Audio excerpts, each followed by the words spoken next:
Heroes, it is 1:01 p.m. plus 29 minutes. We usually start at 1:01. Jim needed to start at 1:30 today, so we're starting at 1:30. We've got Jim Kwik, author of Limitless. His book comes out the same day Arate comes out. We are twins. I am excited. Oh, look at you, dude. I'm excited to be here with you today. He's rocking his heroic t-shirt. I've been a fan of Jim's for a long time. We actually had dinner together at Mariel Hemingway's house forever ago. Alexandra was the flower girl at Mariel Hemingway's wedding forever ago. Look at you, Jim. You do it all, dude. That is phenomenal. OMG. And then we reconnected via our mutual friend, Giovanni Marseco, who premiered a movie called Hero. We had dinner together the night before, hit it off. And Jim is the definition of heroic. His story is super inspiring. His book, Limitless, he's releasing an upgraded edition to it, a new edition on November 14th. Nat, if you can put in the chat the Philosopher's Note link to it. It's one of my all-time favorite books, Jim. It's phenomenal. Your story is great. The way that you frame everything up is great. And I'm just thrilled to be here with you today. I like to say, well, let me just kind of pause there. Great to see you, dude. So good to be here, and thank you for everyone who's joining us live and also on the recording. I love the energy here, so it's great to be with you fellow heroes. We're fired up, dude. I like to say hi, Derek, Coach, Lanny, Ryan, Josh, Christopher, Ben, Jonathan, Sahai, Seven, Robin, Monica, nice to see you. Pauline, Dr. Gareth, Sarah, Eloy, Gary, et al. Wendy, nice to see you. All right, well, let's drop in. We're gonna Jim may walk us through a different exercise throughout, but we're going to do a quick little connecting to the best, most heroic, limitless. We'll have Jim define that for us in a moment, version of ourselves. But flip the switch, as we like to do, via your posture. I'll sit up a little straighter. I'm on the road, by the way. I'm in the parking lot outside of a conscious capitalism event, having fun, connecting with some old friends. I'm passing out the book. Like I'm at Whole Foods, like giving out samples. It's pretty fun. But taking a little break on the road. But flip the switch. Get your posture strong. Slow down your breathing. And invite the best, most heroic version of yourself to join us. Feeling your limitless, heroic potential as we recommit to living with wisdom, discipline, love, courage, gratitude, hope, curiosity, and zest, moving from theory to practice to mastery together today. Let's go. All right, Jim. So your story is heroic. When I think of individuals who embody the idea of anti-fragility and taking, significant challenges and just squeezing everything you can out of them to make a difference in the world, you're at the top of my list of guys that have demonstrated the power of that. I'd like to hear more. I'd like to hear about your story. Of course, you share it in the book, but I'd love for you to give us the quick take on it, ideally including, the hero on a quest, facing the dragons, coming back stronger with the boon, and whatever else you feel inspired to highlight. Then we'll talk about Limitless, what that means for you. We'll talk about the 3 M's to tap into our limitlessness and everything that comes on the other side of what I think will be a great conversation. But if you could just start, tell us more about you, your heroic quests, what brought you here today. Sure. It's wonderful to see so many energized faces, and thanks for holding space for this and including me. My name is Jim Kwik of Kwik Learning. I help people learn quickly. Kwik really is my last name. I didn't change it. It's my father's name, my grandfather's name. And I guess my inspiration really was my desperation. I've taken kind of my mess and turned it into more of my message. When I was 5 years old in kindergarten class, I had a kind of unfortunate accident. I say unfortunate now, but it worked out. I went headfirst into a radiator, and I had this traumatic brain injury. I was rushed to the hospital, and parents were really concerned because where they said, at 5 years old, I was very energized and very playful and very curious, like most kids. I just became very shut down. I had processing issues. That said, they would describe it. Teachers would repeat themselves over and over again. And I would have learned to eventually pretend to understand, but I didn't really understand. I had poor memory, focus. Took me, goodness, more than 3 years just to learn how to read like all the other kids.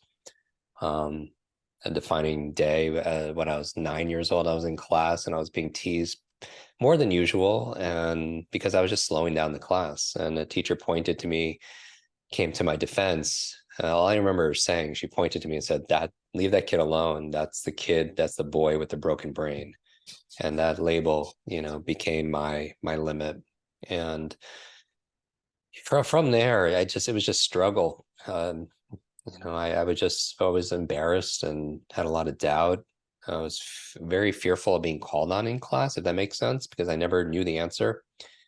We talk about superheroes a lot. My superpower was shrinking. Like I was really good at like collapsing, so I would take up less space in school because I just didn't want to be called on. My superpower was like being invisible because I never knew the answer and to the questions the teachers had. And I would work myself so sick going to the nurse's office, just because I was so nervous before tests or quiz or book reports or, any kind of like public speaking. And that was kind of my state. Um, Fast forward, I was fortunate enough to get into a local university. I purposely chose a school that I didn't know anyone was going to because I just even knew at that age, if I wanted to recreate myself, I didn't want other people's expectations or imposing on my identity. And I thought freshman meant I could make a fresh start. So I took all these classes and I did so much worse. It was just so much harder because more is on you, right? Less time in class with teachers' help. And I wanted to quit because I didn't have the money. My parents immigrated to the United States, and my dad came over when he was 13. He lost both of his parents. They were very poor, and he came here just to live with his aunt so that he could have food. We live in the back of a laundromat that my mom worked at. Didn't speak the language, and just everybody has their own origin story, but that's part of mine. But I want to make my parents proud, but I didn't have the money to be in school already, and I have two younger siblings, and I want to be a good role model. So I had all this pressure, and didn't know how to tell my parents I was going to quit. So a friend, when I was talking to him, said, "Hey, why don't you get some perspective? I'm going to go home this weekend, visit my folks, get a different point of view." And I noticed, like, when you change the place you are in life, the physical environment or the people, it kind of changes your perspective. And I agree to go. And the father walks me around his property, very well off on the water, and asked me a very innocent question, but honestly, it was the worst question you could ask me at the time. He says, "Jim, how's school?" And I just like start bawling right in front of this complete stranger. And I'm naturally pretty introverted and really shy, but I was just very emotive. I just holding all this pressure in and just telling my whole story, like I told you, and just said I'm just broken and I'm just not smart enough to do this and don't know how to tell my family I'm going to quit. And he asked me another question, and I realized that questions are the answer. You ask a new question, you start getting new answers, right? And he says, "Well, why are you in school?" And I didn't have an answer for that. And I thought that's what you do, right? And he's like, "Well, what do you want to be? What do you want to do? What do you want to have? What do you want to share?" I mean, I didn't have answers for those either because no one's ever asked me those questions before. And I go to answer them, and I started rattling off a couple of things. And he stops me and he takes out a journal out of his back pocket, like a diary, and he takes out a couple of sheets, rips them out, and gives me a pen and makes me write it down. And it became like a bucket list after the exercise was done. And I started folding it up to put it in my pocket. And he reaches out and he startles me and he grabs it right out of my hand. And he starts reading my dreams, to himself. And, just imagine 18 years old, just feeling very insecure and broken and defeated. And all of a sudden you finally start putting together your dreams and somebody else is looking at them. And I'm very scared of being judged, of course. And when he's done, he's like, "Jim, you are this close to everything on that list." And he spreads his index fingers like a foot apart. And I was like, "No way, give me 10 lifetimes. I'm not going to crack that list." And he takes his fingers and he puts them to the side of my head. The true story, meaning what's on the inside, is really the key or the bridge. And he takes me into his home, a room I've never seen before. I've since created it many times over. It's wall to wall, ceiling to floor, covered in books. And remember, I'm a very poor reader. I've never read a book. certainly not cover to cover. It's like being in a room full of snakes. Like that's how intimidated I was. And what makes it worse is he starts grabbing snakes and handing them to me. And I'm holding these books and I look at the titles, and there are these biographies of some incredible women and men in history and some very early personal growth books. Norman Vincent Peale, The Power of Positive Thinking, Napoleon Hill, Dale Carnegie, the ones. And he says, Jim, you read to succeed. And, I want you to commit to reading one book a week. And then I go into my story again. I'm like, are you kidding me? Like, have you not heard anything I've said? I'm like a very poor reader and I can't even keep up with my schoolwork. And when I said that, he's like, Jim, don't let school get in the way of your education. And I didn't realize it was a Mark Twain quote. This is 32 years ago. I'm 50. This was when I was 18, 32 years ago. And I'm just thinking, there's just no way. And he says, and I was like, I can't commit. My parents aren't like very super spiritual or health conscious or, wealthy or educated, but they're just very good people. They work really hard and they do what they say they're going to do. And I can't say I'm going to do this because I can't. And he's very smart. He reaches into his pocket and takes out my dream list, my bucket list. And he starts, look at this audacity. He starts reading every single one of my goals out loud. And something about that, everyone, it just kind of like hearing your dreams in somebody else's voice, kind of incants it out into the universe. It shook up my heart, my mind, my spirit, something fierce. And a lot of the things on that list were things I wanted to do for my parents, things they could never afford to do for themselves, or even if they had them, they wouldn't do it for themselves. So with that purpose, I think you need reasons to get results. Things have to go from your head to your heart to your hands. And I felt that in my heart. I agree to read one book a week. Now, fast forward, and this is the end of the story, is I have a pile of books that I have to read for school and a pile of books that I promised to read. And I already couldn't get through pile A. So what do? I just don't eat. I don't sleep. I don't work out. I don't spend time with people, friends, socialize. I just live in the library for weeks and weeks and weeks. And one night at 2 a.m. in the library, I fall down a flight of stairs out of sheer exhaustion. I just pass out and I hit my head again.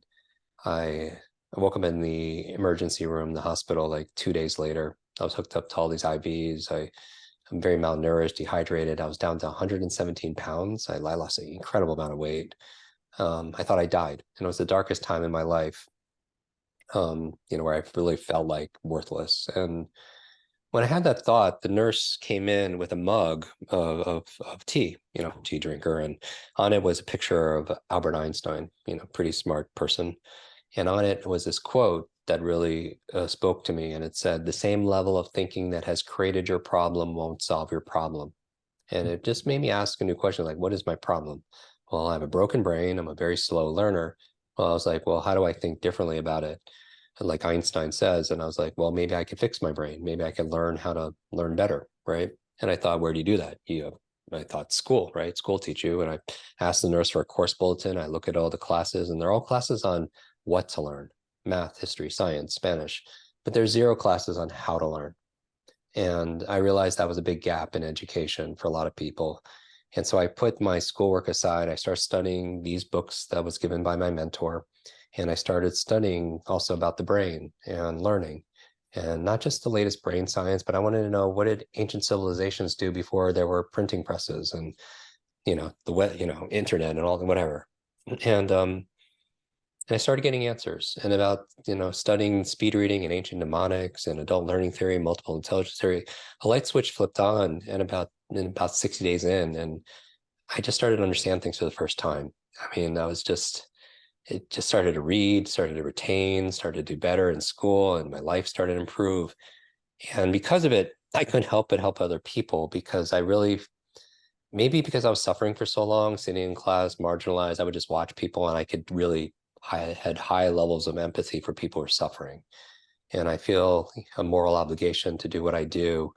And I started to help people and teaching them what I learned. And one of those students, she was a college freshman. She read 30 books in 30 days. And I wanted to find out not how, but why, going back to purpose. And I found out her leverage point was her mother was dying of terminal cancer. Doctors gave her mom 2 months to live, just 60 days. And the books she was reading were books to save her mom's life. And wished her luck, prayers. 6 months goes by, I don't hear from her. And one day I get a call, and she's crying hysterically.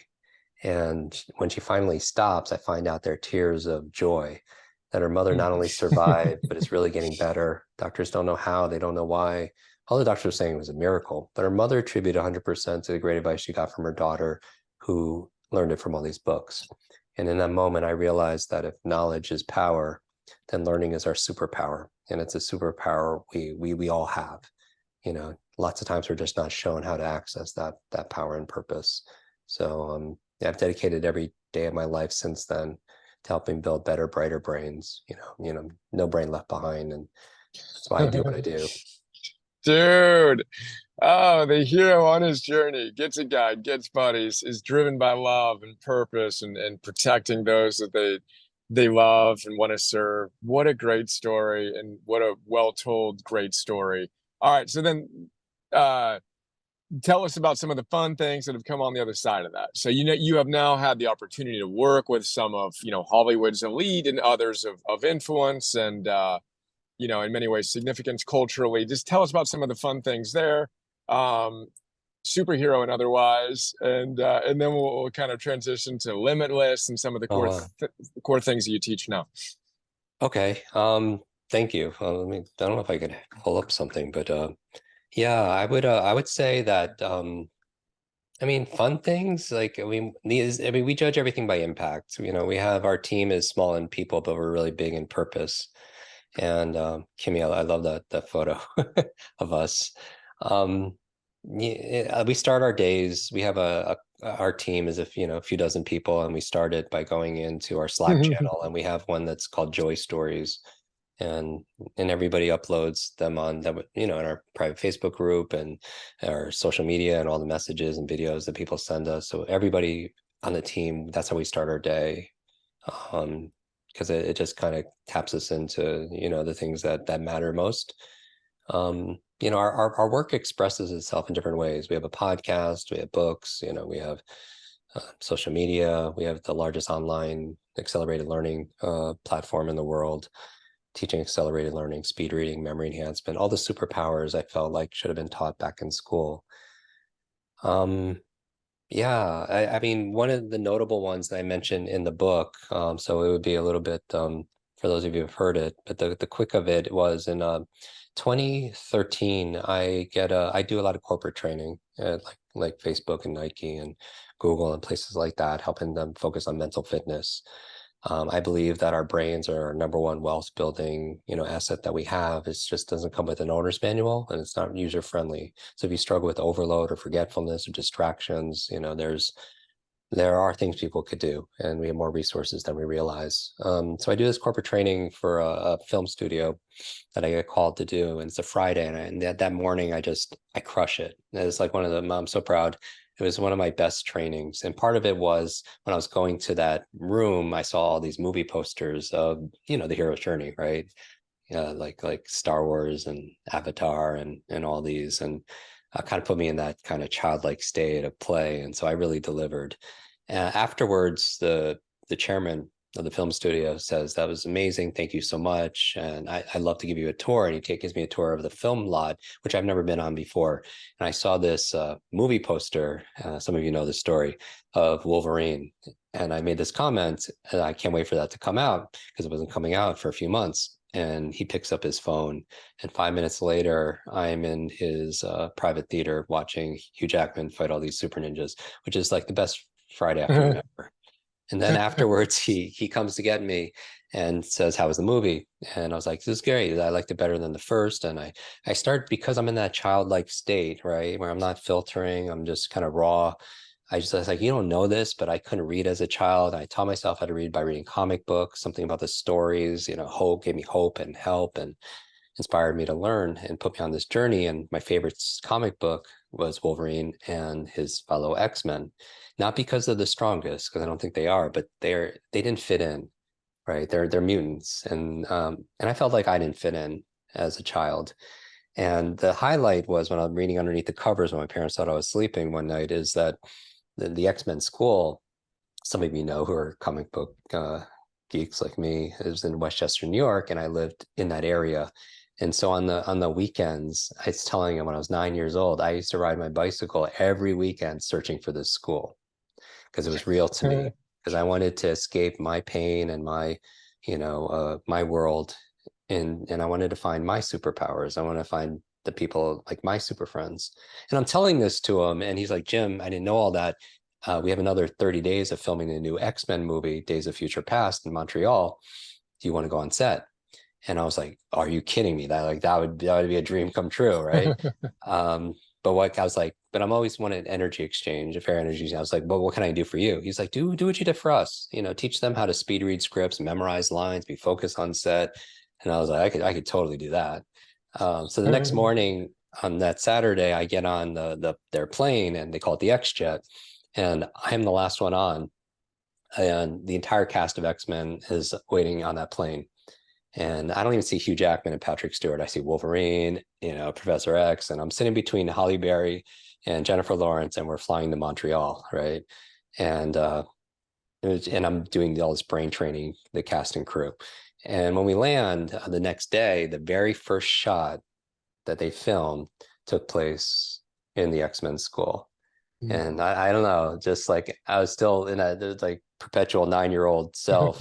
My inner child is just going crazy because I got to see my superheroes come to life in front of me. And even better, I'm there for a week, and I go home, and there's a package waiting for me the size of like a television. And actually, I don't know if I could share a screen here. Let's make it happen. Now we'll hook you Yeah, up. I could do that. It's a photograph of me and the entire cast of X-Men. I'm that Asian dude in the middle. She's like, who photoshopped that guy there? But but even better than that was a note, and the note said it was from the chairman, who's right behind me, opposite of Hugh Jackman and Jennifer Lawrence. Said, Jim, thank you so much for sharing your superpowers with all of us. I know since you're a child, you've been searching for your superhero school. Here's your class photograph. Oh, geez. That's so good.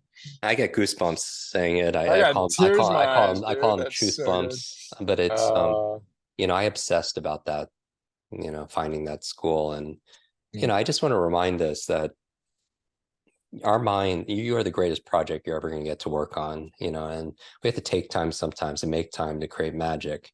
And, what I did was I would just imagine it all the time, and like obsessively, and I would imagine it, and I would trust it, I would believe in it, I would step into it and feel it, and then work daily for it. But I truly believe there's a version of ourselves that's patiently waiting. And I think the goal is we show up every single day until we get to be introduced, to that person. So that's my jam. That's your jam. Brilliant, dude. Tears in my eyes. I can see everybody else's emotion on that. Everything about that is so, so, so good. Let's take that as the perfect segue into what it means to be limitless. So tell us what that word means for you, and then we'll talk about how one can activate that limitless potential that is latent within each of us. What does it mean to be limitless? So let's start what it's not. Yeah, I think limitless is it's not about being perfect. Limitless is about advancing and progressing, often beyond what we think or believe is possible for us, right? And when we're talking about the power of the human mind, and I'm, a big fan of Professor X, obviously, I kind of relate to that, and wanting to start schools and help people access more of that dormant power. I think we discover more about the human when we're talking about the brain, more about the brain in the past 20 years than probably the previous 2000 years combined. And what we found, I feel like, is we're grossly underestimating our own capabilities, and I always tell people that life is like an egg, that if an egg is broken by an outside force, life ends. But imagine if an egg is broken by an inside force, then life begins, right? So I believe great things begin on the inside. And I really believe that part of being limitless is acknowledging the genius that we already have, that it's not about how smart you are. It's not how smart you are, it's how are you smart. And we all have different ways of expressing, our talents, our gifts, our genius, our superpowers, if you will.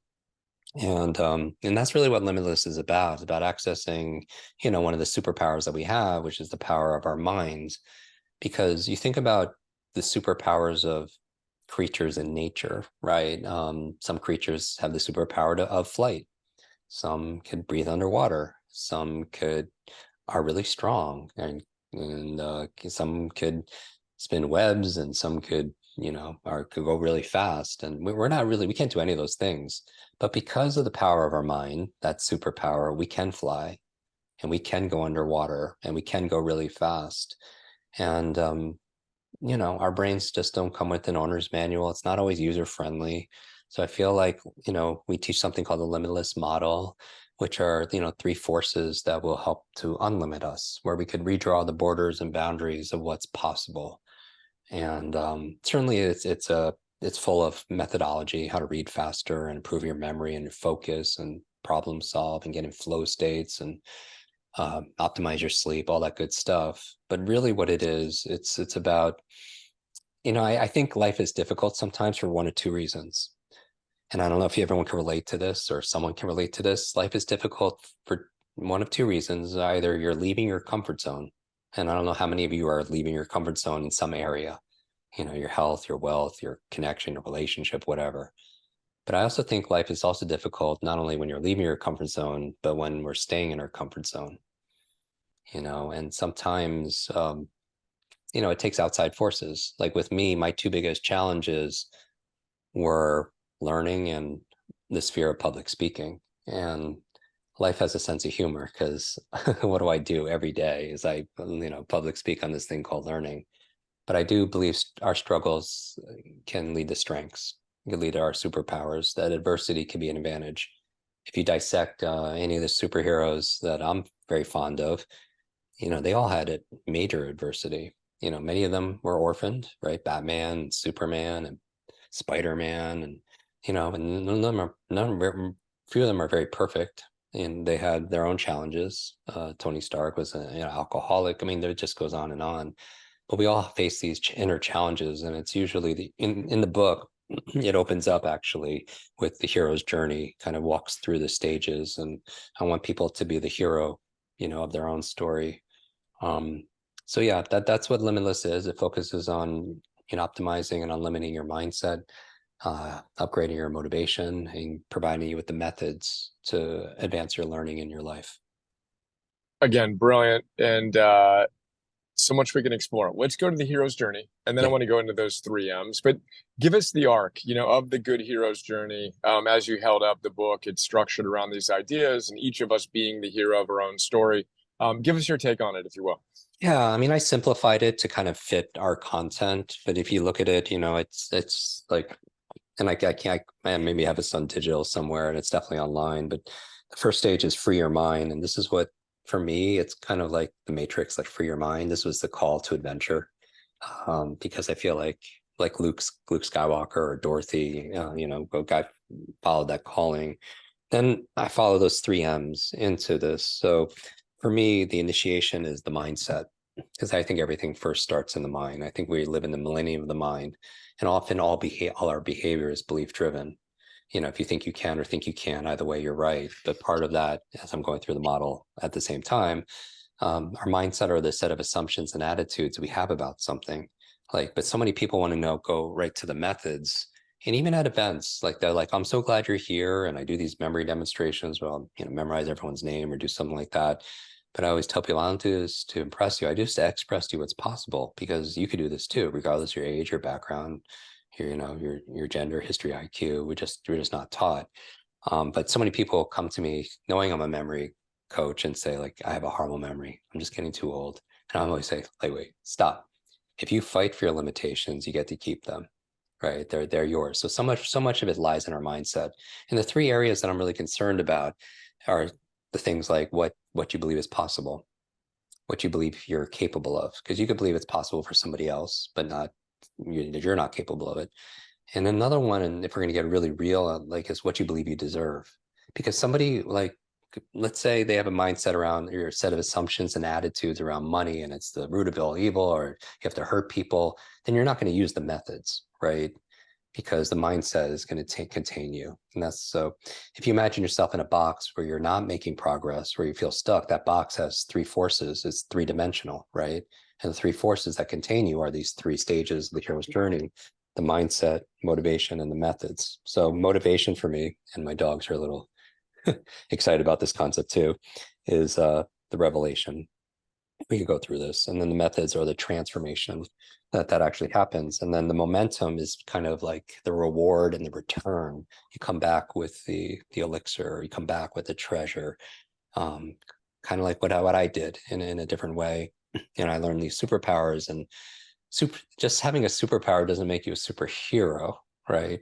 If you just have a power, it doesn't make you a superhero, but using that power for purpose, and giving back, I think you learn to earn to return. If anyone purchased this book in the original form or the new one, we donated 100% of my author proceeds to charity. We built schools in Ghana, Guatemala, Kenya, fully funded the schools, built them from nothing, school books, teachers. We offer healthcare and clean water to the children that could keep them from going to school. And also Alzheimer's research in memory of my grandmother who passed of Alzheimer's. And women are twice as likely to experience Alzheimer's than men. And yet most of the research is done on men and treatments on men. And so I do that in memory of her, in terms of Alzheimer's research for women. But that's the return, right? And so I feel like that's what gives our life purpose. It's not just about making $1, it's about making a difference. So, yeah. Dude, I'm just soaking you up. And I'm looking at the chat, and Jim, so inspiring. Oh my goodness, every single thing about this. There's a lot of other questions I can ask, but I want to invite our community to connect with you, which we have done, at different times. I haven't done it recently, but if anyone wants to raise their hand and ask a question, and connect with Jim, please raise your hand. What else do you want to make sure we know as people think about whether they want to connect with you in this context?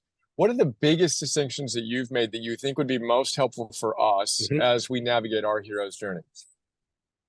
So I think a part of it is like in the Matrix, where I don't know if I'm not geeked out. Like, so I love movies and I love fiction novels, but remember when Neo goes to see the Oracle and he walks into the kitchen and there's a phrase above the kitchen, basically translates to know yourself. And I really think that for fulfillment, we need the curiosity to know ourselves. And also, that's why you go to therapy or you meditate or you journal or you take assessments or what have you. But once you have the curiosity to know yourself, I think the other part of it is having the courage to be yourself, right? Once you get to know yourself, being yourself is a different game and different animal. But no, it starts with knowing yourself. And so something that could serve everyone here that's free and is a gift for me. We created a brain assessment. This is something I've been using with clients for years, because just as there's personalized medicine, not everything's for everybody, right? Everyone learns different. Not every food's for everybody. Just like there's personalized medicine based on your genetics, there's also personalized nutrition based on your gut. Well, we created an assessment for personalized learning. I realized that I pulled this assessment. I pulled from personality types like Myers-Briggs. I was inspired by left brain, right brain dominance theory, learning styles, visual, auditory, kinesthetic, introvert, extrovert, ambivert, and multiple intelligence theory, so many different areas of science and psychologies. And I created a quiz that only takes 4 minutes. There's nothing to buy. You get a detailed report based on your brain type on how you could apply it for personalized learning, to focus, to maybe read faster or better, to study better, to lead better, to communicate more effectively. You could get it at mybrainanimal.com, if that's okay to mention. You could put in the chat, maybe somebody put in there, mybrainanimal.com, and you get a detailed report on how to do it. But the gift for you is, to answer your question, so I call it your brain code, CODE. And that stands for the animals. The C is the cheetah. And if you're a cheetah, maybe you could identify with this, and I'll end this quick so we can answer more questions. The cheetah is the fast actors. These are people who implement. They have strong intuition and they adapt and they thrive in fast-paced environments. All right. The O in code are your owls, and your owls are very logical. They're very rational. They love data. They love facts and figures and formulas. Now, thinking about a cheetah and an owl would learn differently, right? They would act differently. They would invest differently. They would buy differently, right? They would relate and communicate differently. The D in code are your dolphins. Your dolphins are your creative visionaries. These are people who maybe they're an entrepreneur and they can paint a picture that maybe other people can't see. They're really strong in pattern recognition. They're very creative, obviously. And finally, the E are your elephants. And your elephants, their superpower is they have high levels of empathy. These are your collaborators. These are people that hold a group together, right? They're very loyal. So if you think about the hero's journey, take anything, Star Wars, Harry Potter, let's take Harry Potter, right? Harry Potter would be a cheetah, right? Just getting into trouble, going out and just acting, adapting. I would say Hermione is the owl. Think about how studious she is, how much research she does, how many books she reads, right? Hagrid was the one that kept everyone together, right? The friends together. Loyalty was a big trait. High levels of empathy was always there for the kids. I would say Dumbledore, who ran the school, the creative visionary, right? You could do this for James Bond. James Bond, is the cheetah. Who ran MI6, is the owl, right? Very organized and logical. Her right hand, Moneypenny, was was the empath, the one that orchestrated, brought everyone together. The elephant. Q was the inventor, right? The creative vision, that would be the dolphin, right? You could do this for Star Wars. You could do this for Friends, right? And so the idea here, right? Miri thinks, what's Monica? The elephant. He always wants to host everything, right? Joey was the one that was the cheetah, just going on intuition and moving, right? And Ross was the academic, the owl, doing all the research and the science, right? Phoebe was the creative dolphin with all her music and art. But it's curious. Take the quiz, see where you fit, and it's interesting. Have your team do it. Like our customer service team, we had everyone take the quiz, was 100% elephants, because they're there to support everybody. High levels of empathy, to have everyone's back, to drive the community, right? Our CFO is an owl, very logical and number driven, and our CEO is a dolphin, right? So it kind of informs how you communicate, how you relate to other people, and also how you learn and think. So it's just something kind of fun you could play with. There's a whole chapter in the book about the research. Yeah, there is. There's a whole weekend on that one, if not a Yeah. month-long conversation on that. That is awesome. So good. All right, Chris, you had your hand up first. We're gonna go to you, and then we'll kind of bounce around and see what we can do in the next 15 minutes. Jim has a hard stop on the hour, so we've got 15 minutes. So if you can frame it up nice and tight, like we like to do, and then we'll get to work. But Chris, you are on. Awesome. Cool. Thanks. First off, I appreciate both you guys so much. Tremendous influence for me, both you guys. So love this, love all this. It's great. Just recently, Jim, my son is showing dyslexic tendencies. And so I'm trying to figure out how to approach accommodating him, because I think they come from me. That I was like you, struggled a lot in school, horrible learner. Now have had the mind shift, thanks to Brian and all his work. But I'm trying to figure out how do I help my son at 5 start to get on the right mindset and start to coach him and teach him to be the learner that he can be, and how to use like his owl or dolphinness. Yeah. So I take a very strength-based approach to traits, whether it's dyslexia or ADD, ADHD, you name it. One of the authorities on this is Dr. Ned Hallowell, who wrote a number of books. He's been on Oprah a number of times, wrote Driven to Distraction, but she takes a similar approach to these learning traits and neurodiversity. So I would look up that work.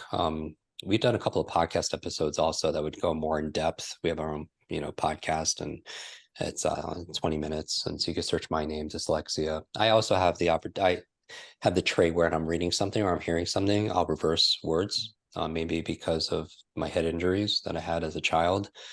And so I would say some of the most amazing people I get to spend time with, the Richard Bransons of the world, also share this amazing superpower, and because they learn differently, they also think differently and act and behave differently and create also, in some cases, like astonishing different results. So I think from a mindset standpoint, and I always start with mindset, the assumptions and attitudes we have about something is that this is not a bad thing. This is what it is, and this is how we can maximize these traits. It would be interesting to also have them take the quiz, and they certainly could do that even at that age. And then supporting their best development, meaning, there's so many things we talk about in the book on how like 1/3 of your brain's potential is predetermined by genetics and biology, according to science. Now, some people believe with epigenetics, 100%, is influence, but at least 2/3 is in your control, as for that individual or the parent. And so it's lifestyle driven, so also providing the hardware, right? Giving it what it needs, the best brain foods, optimizing sleep, managing stress, creating positive peer groups, which highly influences kids and adults of all ages and stages, because we have these mirror neurons. We're constantly imitating the people around us. Great supplementation, and so much more. So all that is kind of detailed in the book. But I don't have a quick answer, but I would say that this, in many cases of me coaching people for quite a few decades, it's a gift, and treating it like that, and obviously at that age, just like when I was a child and things were I was a blank slate. I didn't know I had a broken brain until it was told to me. But adults have to be very careful with their external words, because they often become a child's internal words. So, I know it's a lot, and I'm not saying it's easy at all.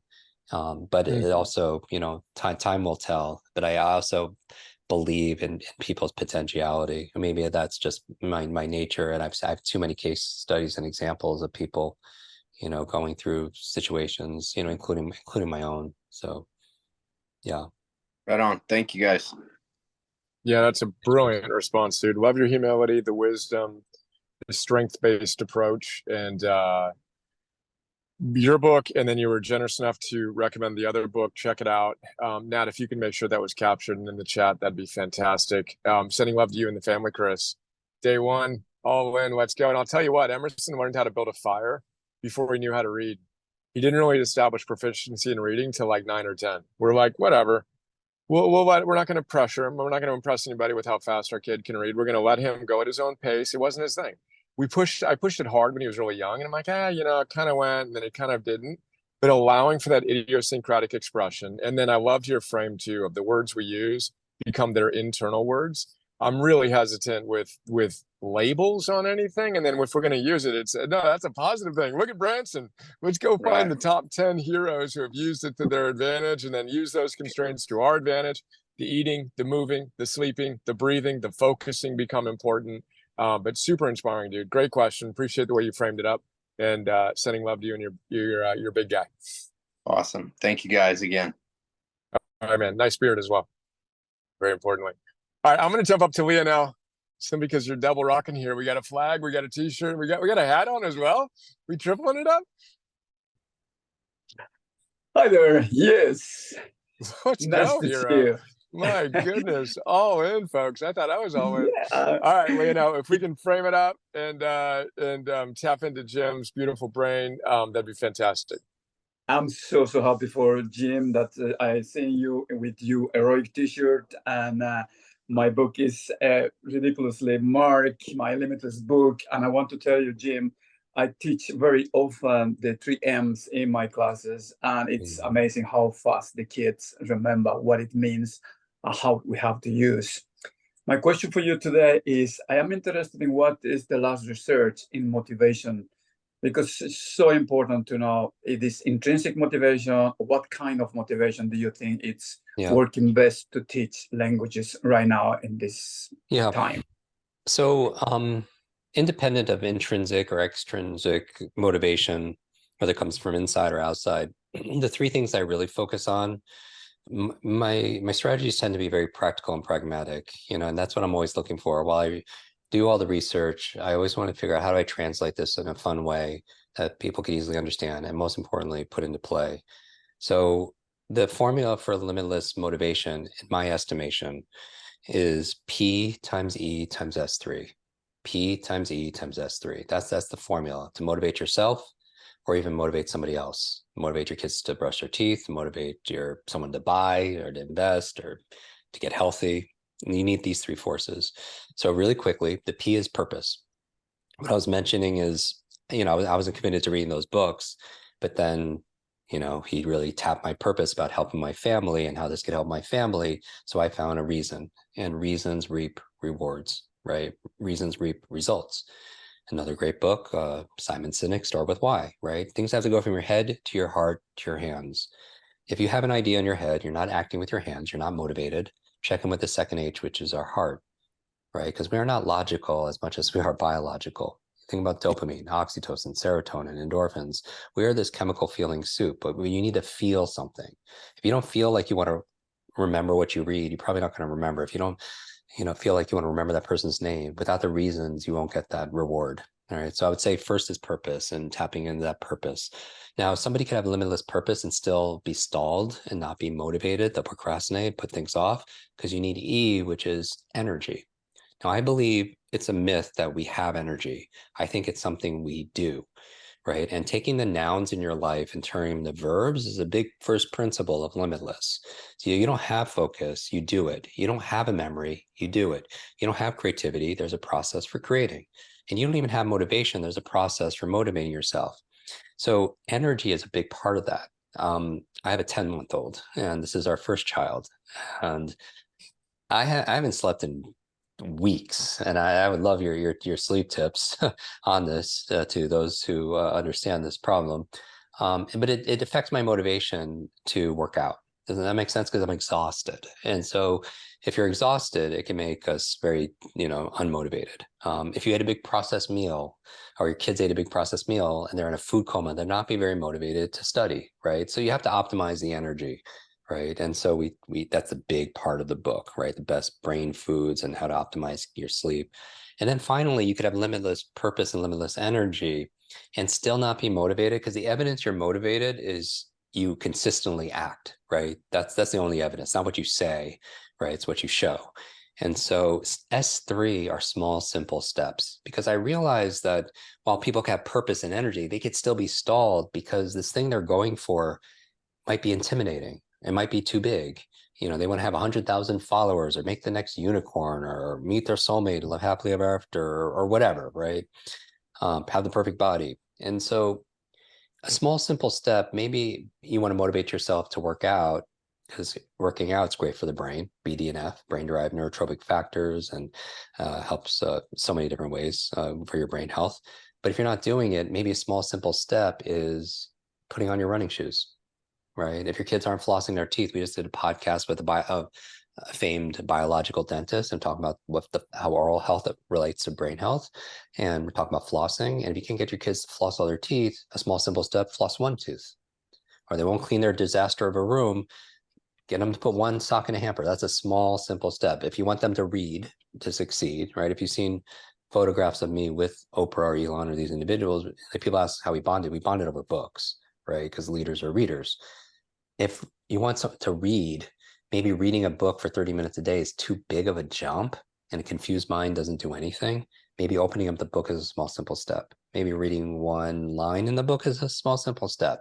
Little by little, a little becomes a lot. And how you find your small, simple step, and I'll end with this, ask yourself this question. I ask myself this question 10 times a day. When I feel stalled, or I feel facing a difficulty or demand, I ask myself, what is the tiniest action I could take right now that will give me progress towards this goal where I can't fail? What is the tiniest action I could take right now being the operative word, that with the tiniest action I could take right now that will give me progress towards this goal, it's going to be closer to this goal where I can't fail. And then you'll find your small, simple step, right? And for me, that's encapsulates motivation for yourself and also for others. Awesome. Thank you so much, Jim. Thank you. Amen, dude. That was another mic drop one. I want to make sure we get a heroic woman in the mix. Claire, great to see you. Would love to connect you with Jim. Okay. Did I unmute myself here? You are unmuted. Good to see you. Okay, Jim, thank you so much. I can't, I'm just so grateful. What you do with the money from that book, just, I've been crying just the whole time I've been listening to you. I'm older, as you can see, but I'm a super crone. I'm a vibrant, running super crone. Yeah. I have, as well as having MS and recovering from Guillain-Barré syndrome, I was always very severely dyslexic, but it wasn't diagnosed. People didn't diagnose it in my era very often. And I also found out that not only was I dyslexic, but I also have eyes that operate separately neurologically. I never understood why people liked 3D movies, because I couldn't see them. They were just blurry. Mm. And after years of doing some therapy, I can now actually go to a 3D movie Wow. and see it. But I have a master's degree. I did Wow. I started off in sciences, interestingly studying neuroanatomy. That's what I wanted to learn.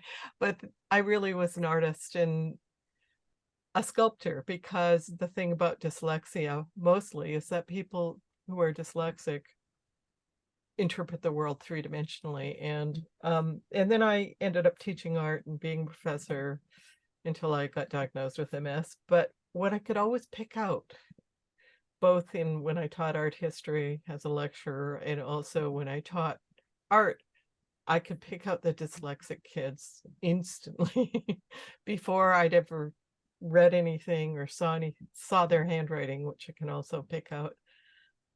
And years ago, I came across a book called The Gift of Dyslexia, which really talked about that, and I'm just like, I'm really excited about your book, because I'm thinking, okay, this is another tool. And I've done some work with people and readers, but I also just like, yeah, art is like, I can read maps really well. Hey, Claire, I want to celebrate you and just your unbelievable Yeah. heroic awesomeness. And I also want to give you whatever support Jim may be able to give you in this context. Was there a Okay. question that you wanted to ask, or just celebrate, which is Yeah. great if you So just wanted to celebrate with I him? still read really slowly. I just put your book on hold at the library. I read really slowly. It's ridiculously slowly. So, I have piles of books. Like you Yeah. see, I have lots of books in my house, Mhm. but I read really slowly. I'm 66. Is there hope for me to be able to Yeah. read faster? Yeah. I feel like there's always hope. We always have a chance I'm because behind in in this course, the yeah, coaching yeah. course. No, it's okay. Like when I'll a couple of quick things, Claire, in the time that we have, and I appreciate you and I celebrate you.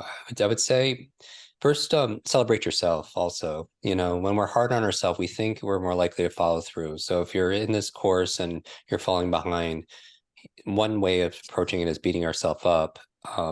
But actually the research shows when we're kind to ourselves and we realize we're human and we miss things because we get caught up in things, or we might not be feeling so great that day, we're more likely to follow through in the future, as opposed to when we kind of like beat ourselves up, if that makes sense. So I would celebrate you in all ways, past and present, and moving forward. For your reading it's certainly, I always feel like there's always a chance because you always have a choice, and it's the choices that we make. And I always err in thinking that, people have more inside them than they realize, because that's been my personal observation.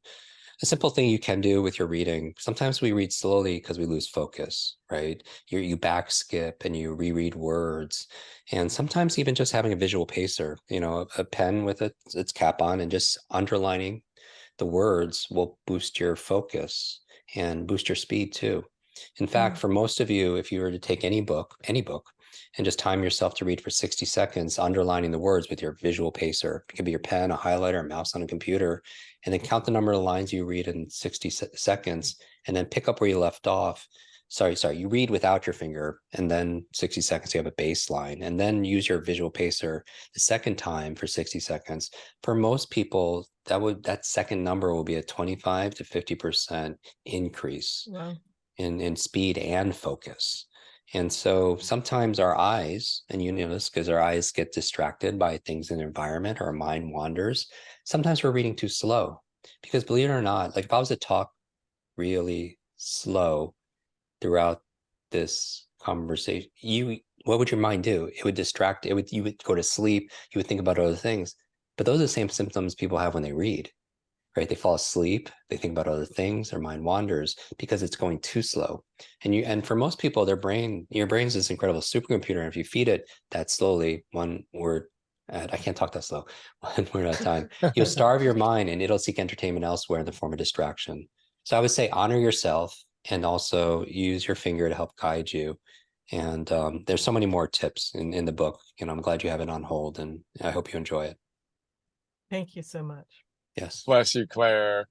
Great work. I want to be really sensitive to Jim's time, and I also want to make sure that we highlight his book again. Nat, please put a link to Jim's book in Amazon. Obviously, you can get it anywhere. Or Jim, you tell us if there's a better page to which you would like to invite people to learn more about your book, to buy the book. Is there an ideal place that you'd like them to go in order to I would find your love book? it if you could support it here at limitlessbook.com. There we go. Cool. Yeah, and it has all the links to all the places, almost globally. Gio is in the house. I was just saying the same thing. Gio, get up Yeah. here, dude. Let's get Gio on the line. Yeah, limitlessbook.com. And again, Jim has been so gracious and humble throughout the process, but his book is packed with ideas like what he just shared. You get a special gift when you go to Limitless Book. You'll get some of the basic fundamentals and a course on speed reading and memory and focus as a gift. So that way you could go through it, and then when the book arrives, you could just have at it because you'll have your skills, you have your superpowers in place. Right on. All right. Well, Jim's book drops the same day, his updated version, that ours does, November 14th. We are twinning. So fired up. Jim, you're a good soul, man. I really enjoyed connecting with you, of course, in person, one-on-one, at Gio's event and at the dinner before. But really felt you and your wisdom and your beautiful, grounded, humble, powerful, impactful, very skillful way of articulating these ideas, communicating these ideas, and connecting. It's been a beautiful experience. I've done a lot of these calls, and this is tied for first as my favorite. It's been fantastic. I can feel the power and the resonance as Nat, who's been here for almost all of those. But bless you. I appreciate you, all the hard work that you've done, the demonstration of who you are and how to show up humbly yet heroically. And just feel really grateful for you taking the time and investing decades of work in your craft, in your life, and giving us such a profound gift today. So thank you. Thank you. Brian, I want to acknowledge you also as well. I love that we reconnected through Gio. Time is it feels like yesterday when we were in Malibu in California, but I also feel like things happen for a reason, that if you're watching this right now, live or recorded, that there is a reason, and I really do believe we're on this quest together to reveal and realize our fullest potential and purpose. And that's how we do. How do we become limitless in a limited world? We do it together. So I appreciate this whole community, and thank you for including me today. Mutant Limitless Heroes Unite. It's a good one, dude. All right, man. We'll go get on your stuff. And this is Jim, by the way, on no sleep. Literally. So Jim took a red eye from LA to New York. I believe it was that direction. Is that right? Yes. With a 10-month-old. I didn't know about the 10-month-old. That is so good. So this is Jim on no sleep. I was joking before we came on. I'm like, dude. That's lots how of love, done. everybody. All right, man. Go get it. We'll see you soon. And Gio, are you still here? Giovanni, our mutual friend who connected us, can't unmute. Perfect. But he's here. Gio's going to join us actually on... Oh, there he is. Okay, but you can unmute. Perfect. Once Nat helps you. Dude, what's up, brother? I'm sitting in my hotel room in Austin. I just got here, and I was like, I should really check out your app. And I see this notification that you're live with Jim, and I thought, oh, the serendipity of that. Oh my God, dude. Serendipity is just our story, isn't it? So I met Giovanni. I'd heard about him so many times over the years. Pat Solomon and Gio are really good friends. And then Ben Pekulski introduced us. Ben, who's a dear friend and a big supporter. And we connect, and then it was just like instant soul brother. Oh my goodness, are you kidding me? Are you kidding me? Goosebumps on goosebumps is our joke. And then he's premiering his movie 2 days after I'm keynoting in Toronto. I'm like, okay, yeah, I'm there. And then we had dinner the night before. That's where Jim and I reconnected, and a couple of other amazing human beings. So Gio has a new movie coming out called Hero, right? No joke. Featuring, it's inspired by Finding Joe, which, you know, we have a deep affinity to, that we're going to talk about more when we get together. But we're gonna premiere the movie with Gio at our launch party. So in the afternoon, I think on Saturday, we're going to have Gio join us. We're going to talk about the movie in that context. We're going to watch it together. If you're there in Austin with us, we'll watch it, you know, on whatever we have set up. And then we're going to encourage you and invite you to live stream it with us. Gio, your movie launches when now? October 10th, is that right? Or 9th? I forget the exact date. Yeah, November 10th. Okay, so Gio's going to release the movie for free for a week, right? And you can watch it streaming for free. So we'll be sharing more on that. Is it ready yet, or is that still, we're holding on the URL, sharing that? November 3rd, it'll be ready. Okay, cool. So we'll be sharing that publicly often between here and there. But that's going to be a lot of fun. So that's November 10th. We're going to do it together. Is that right? 10th, 11th, 12th. No, 11th is a Saturday. We're going to watch that together on Saturday in the afternoon. It's going to be amazing. So Gio will join us before for a quick intro, and then we'll do Q&A afterwards on the 11th. Details to follow. But dude, that's so cool. He's in Austin. He's coming out to my ranch tomorrow. We're going on a walk. But I saw you pop up, and I'm like, what? Let's go. Perfect. How good was that chat? Awesome. Wasn't that inspiring? I mean, you know Jim so well, but I thought he was just so fantastic. Jim and I are BFFs when it comes to superheroes. So yeah, I love Jim. Gio's going to tell his story on Saturday. We'll hold the story because it's a good one. But Gio is Professor X. So what Gio does professionally is bring together the heroes and deliberately train the heroes. So super fun story. Goosebumps as I say that. And your hero's journey will be fun to talk about on the 11th, and what led to the movie. The movie's phenomenal. It features 4 heroes, 2 men, 2 women, some Joseph Campbell wisdom, really, really moving. And I think you all will love it. Cannot wait to share it with you. And I'm so happy you're here, dude, both here today, here in Austin, and can't wait to see you tomorrow afternoon. I'll see you tomorrow. All right, brother. Thanks for showing up. See you. All right. That is how it is done. Wow. I'm buzzing. That was good, huh? Jim, again, I enjoyed connecting with Jim personally, but it's another thing to get together and to really shine a light on somebody, you know, and then to hear their story. What a beautiful storyteller, telling such a beautiful story, an impactful story. And yeah, dude, I saw a comment, Joshin, all my tribes are merging into one, dude. That's the vision. It's the heroic social training platform, you know, where everybody comes together and heroes unite, you know, the social platform through which the heroes meet their guides, connect with their guides, connect with the buddies, and go out and do what we're here to do. And Joshin, I also want to celebrate you. I'm 99% sure that you are the Joshin I'm thinking of as I say this. Your post, Alexander sent me a grab of your post on Heroic about your LinkedIn post about how you usually have an allergy to, hey, help us do this and help us do that. And you're like, but I want to help. We're not at where we need to be with Goodreads yet. Help Brian out. Tears in my eyes. I told Michael, I said, dude, that's it right there. The way that you framed it up, you know, we have some, again, partnerships in the military where they said, we don't do things that they tend to have allergies to. And then you frame that up in a way that's like really important to me, that the brand that we're preserving, where we're unapologetic in our ambition, we're sharing our mission, but we're not those guys, you know, that are just, they're not clean. So for you to share what you shared meant a lot to me. And I just want to celebrate you and thank you for your support, and everybody else for your support. I see you, dude. There you are. If you're open to coming up, dude, I'd love to have a real quick connect. Nat, if you can, there you go. Yeah, sure. All right. What's up, yeah, brother? welcome. Yeah, no, that was awesome. I I love the whole serendipity actually from today, because I've been following Jim's work for a long time. Giovanni then as well, actually, and then all the 3 of you guys today. That's awesome, actually. So it's been a good day. It's been a good day. Heroes unite, dude. And seriously, thank you. I appreciate your support. And I was joking to Michael. I'm like, you know, you want to win an election, it's the independents. You know, yeah, you'll get the fringe extremes. You know what I mean? Anybody that's going one way or the other. But the way that you frame it up of, you know, I got an allergy most of the time, but this is worth pursuing. Like that, again, saying it for the third time means a lot to me. And so I appreciate you reflecting that back, and of course giving us the support. And we're fired up. So we got some more insight into what we think we need to do in order to have the best shot at making some proper noise on Goodreads.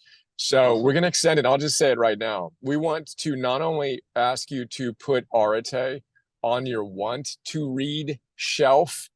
Goodreads has shelves, right? Mhm. So the request is going to become, put us also on your nonfiction shelf, the self-help shelf, and the business shelf. Those, that matters. There's data in terms of not just how many people have added us to the want to read, but how many shelves on which we have been added. It's a subtle thing, but it's an important thing for us. And now we're going to lean in hard over the next 5 days, 6 days between now and the 31st. We're all in. It's an opportunity. And this is the only year, by the way, that we have a shot to qualify for the Goodreads Choice Award. It's an annual thing. And the reality is, you know, we would have done an insane, we would have been really well positioned if we launched in January and had a full year. So we're going to have to get this thing going and get officially nominated before we've even launched. So I don't think it's ever happened for essentially a first-time author to launch a book and be nominated for an award, yet let alone win it, before it launched. Which I look at and I go, perfect. That's the kind of challenge we like. Let's go. Just on one side of crazy or the other. We've got great momentum. It's in striking distance. So now it's a matter of having fun, keyword, having fun, seeing what we can do to make some noise. And we'll be rolling that out. Michael will be leading the communications on that. But again, dude, thank you. I appreciate you. And I'm so happy that we're able to connect together with two of your other favorite humans out there. And can't wait to connect in person. You're in Germany, is that right? Yeah, in south of Germany, yeah. All right. Well, Berlin close to you? My geography in Germany sucks. No worries, close to Munich, close to the Alps. Yeah. Munich. All right, cool. So I look forward to getting out. It's not a question of if, it's a question of when. So we'll make sure that we got Munich and Berlin on the trip. And I can't wait to connect in person. If you can't make it out to the States to one of our events before then. And bless you, brother. Thank you. Awesome. Thank you very much. All right, man. Have a great night. All right, 243, at least on my clock, that Nama borrows this car when she's in town. She set it ahead, so it's not really 243, but on her 5 minutes ahead clock it is. So that's awesome. Not if those of us who would like to stay can stay. Let's connect everyone, and we will go from there. Great to see you all. And I look forward to seeing you on day one tomorrow. I think it's a normal scheduled day. This was our master chat for the week, maybe. I don't know. Nat, what's our calendar for the week? Do we have anything else interesting? I think that was it. Let me just confirm. We have a heroic chat with Robert. Oh, cool. Robert Biswas Diener. So Robert Biswas Diener is the son of Ed Diener, who, along with Martin Seligman and Mihai Csikszentmihalyi, are the founders of the positive psychology movement. He's known as the Indiana Jones of positive psychology because he's gone to the most crazy, indigenous cultures in the world and studied them, in their natural environment, and brought back those learnings. Tal speaks very highly, Tal Ben-Shahar, of Robert. He wrote The Courage Quotient, which for some strange reason is out of print. But it's a phenomenal book on the science of courage. He also wrote The Dark Side of, not the Light Chasers, that's Debbie Ford, but basically the importance of embracing your darkness on the heroic quest, that it's not all supposed to be bright and shiny and all that stuff. I haven't connected with him personally yet, but love his work. That's Friday, Nat? Cool. All right. How is it Wednesday already? But tomorrow will be Thursday, of course. I may actually not be here tomorrow because it's the final day of Conscious Capitalism. John Mackey's doing a keynote with Raj Sisodi, and I want to make sure I'm there. And then I want to make sure I brought 160 books, 16 books per case. I've personally hauled in 10 cases of books. I am not leaving until every single person here gets a book. I'm like the Whole Foods dude that's like giving out samples. Hey, did you get a sample yet? By the way, the one way people say, what's Arete? So I've gotten a ton of reps in over the last whatever. My new description is Arete is the one-word answer that the ancient Stoics and Aristotle and Socrates and Plato would give you on how to live a good life. The one-word answer on how the ancient Stoics, Aristotle, Plato, Socrates would give you on how to live a good life. Now, we translate it directly as into English as virtue or excellence, but it has a deeper meaning, something closer to expressing your best self, moment to moment to moment. It's been fun to craft that and to just get in and get out. So I'm really happy with that. And then in this context, people say, all right, well, and then I flash my tattoo, you know, Arte. I'm all in, folks. I'm wearing my Arte t-shirt. I'm not holding back here. And then heroic now, when I'm in this context, the way I describe heroic is, I say, have you seen The Social Dilemma? All right, Netflix documentary. They've either seen it or not. If they haven't seen it, I'm like, you got to watch it, especially if you have kids or grandkids. It's about the unintended catastrophic consequences of social platforms driven by attention economics, right? Which, you know, if you've seen it. If you haven't seen it, you should watch it. Heroic is an answer to The Social Dilemma. We're a social training platform that helps people show up as their absolute best self so we can make a difference in the world. We worked with the same company that built Slack, Tinder, Uber Eats to build, again, the next social platform that can help people show up as their best without any of the toxicity in those other platforms. That's also a really, really powerful, exciting thing. Donald Robertson's releasing a book, and I'm seeing these different chats come out. But anyway, that's been super fun. His new book on Aurelius. Ooh, cool. We got to get Donald back in for that. But anyway, that's that. I got to go. I got a podcast. I think I'm going to do from the car. This is good enough, right? Like, I'm showing up. I don't need to worry about finding an internal room. I got thumbs up from Sarah, right? We're good here. All right, cool. Charge up the battery. Let's go. Nat, connect everybody, please. Bless you all. And I look forward to seeing you on Friday. Assume I won't be here tomorrow, but Nat or the team will guide you with Alexander's meditation and then connect. And then I'll see you on Friday.